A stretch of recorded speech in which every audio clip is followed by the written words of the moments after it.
Hey, well, let's do this again. Hey, wealth builders! Welcome back to another episode of the Bemused. I'm Mishak. And I'm Akiva. And on this channel, we talk about all things personal finance for young adults just like you and us. So if you're into that kind of thing, go on ahead and hit that big red subscribe button. And while you're at it, hit the notification bell so you never miss when we post really great videos just like this one.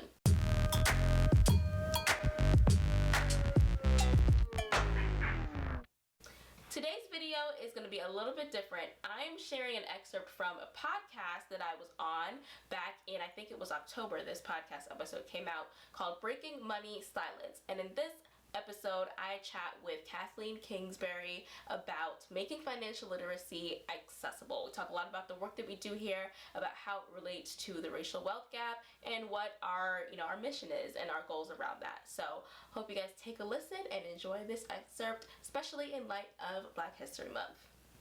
So how about racial differences? There's a lot of racial tension in our country right now, and I think it's important to pay attention to what the differences are when it comes to financial literacy, but when it comes to delivering information that's going to be accessible for all people. Can you speak to that? Yeah, of course. And this is really what drives a lot of the work that I do as well. When you learn about the racial wealth gap, I read a New York Times article that for every $100 that a white family has in wealth, a Black family has only $5.04. So there's that massive racial wealth gap there. There's also an income gap. I believe Black families make about 58% or so of the income that white families do. And there's also a financial literacy gap. I've also seen studies that shown that Black and African American communities have lower levels of financial literacy as opposed to, their white peers. So it's all related. When you think about racial issues, you don't have to look very far to tie it to how that affects your personal finances on a macro level and also on an individual level. So it's definitely something that fuels my work. It's something that we talk about openly on both in the channel and within the financial education course that I've created, something that I teach about, because I think it is very important, an important part of learning about finances in general. I don't think a personal finance education is truly complete without learning about the systemic policies and things that have been put in place that do affect certain groups of people in this country. So definitely something that I'm passionate about, something I'm passionate about teaching about, and something that definitely affects, each one of us as people who live in the United States. Well, and I think that in itself is something that's so different. I've reviewed a ton of financial literacy programs over the years, and I can't remember one that addresses, one recently that addresses the wealth gap and the racial wealth gap, and to really talk about these systemic issues. Without giving the course away, is there one little statistic or tip or way in which someone who's listening can start to explore their relationship with money as it relates to race or ethnicity?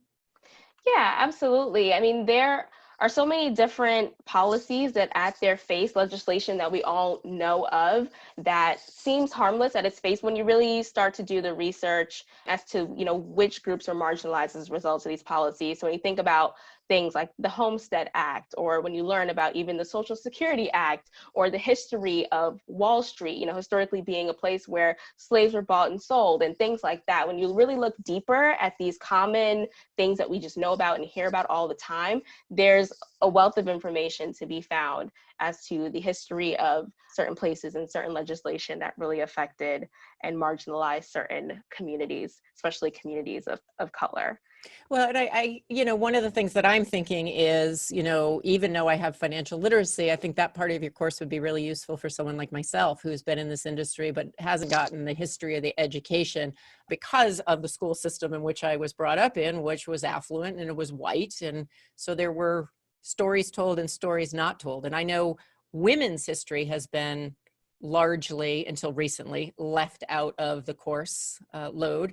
And certainly in the last couple of years, realizing how much that's the case for African Americans and Indians and people of color. And so I really feel strongly that that's important, and I have a lot to learn. And it sounds like having that in your course is going to be really key for your demographic, but I think really for anybody.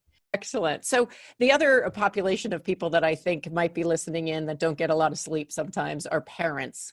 And so maybe they're parents of older kids and the kids are now sleeping through the night. But I'm wondering, in terms of financial literacy or just getting people interested in talking about money, what advice would you have for a parent that is listening in today on how to engage their adult child in a meaningful conversation, but to do it in a way that isn't going to be so heavy? I mean, I guess that's the part that I don't think it always has to be so heavy.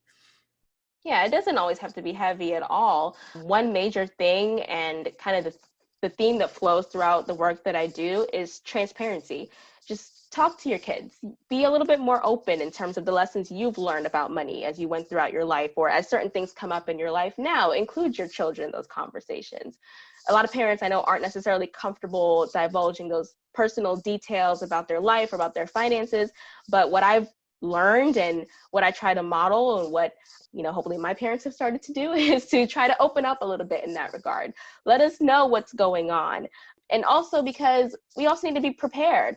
I remember a couple of years ago, I literally sat my parents down at Christmas when I went home, and I'm like, hey, we don't know what to do if something happened to both of you. Even it's just having a conversation that starts at that cursory level. Like, I don't want to leave my children hanging in the wind and not know exactly what to do if something were to ever happen to me. So we sat down and said, okay, well, who owns the house? Who has the mortgage? Like, who has the life insurance? Like, what's going on? And get a good sense of those kinds of things. And that was kind of a first conversation for my siblings and I with our parents. So I'm not sure if every parent wants to necessarily start there. It may seem a little bit morbid, but find little opportunities to open up and to share at least the little things that you've learned. Or as your child goes through certain life stages, be able to say, well, in my experience, like, this is what I experienced, this is what I learned, that will hopefully help you as you are going through these different life stages, whether it's you're buying a home now, or you're moving out, or you're going to college, or you're trying to go to grad school. Wherever you can at least share and be a little bit more open, it will definitely go a long way in helping children. Even if you don't necessarily have much to offer by way of experience, a lot of people, including my parents, who migrated to this country, who don't necessarily have the same life experiences that you have, or are going through the same things you have. They don't necessarily have the head knowledge to share, the life experience to share. Those values definitely go a long way in terms of passing those money values down. If you want to listen to the full podcast episode, it'll be linked down in the description box below. Enjoy. So thank you so much for watching. Well, in this case, listening. He thought he was so clever. Don't forget to hit the subscribe button and the notification bell so you never miss when we post new content. Thanks for watching, and we'll see you in the next one. Bye. Hey, Wealth Builders!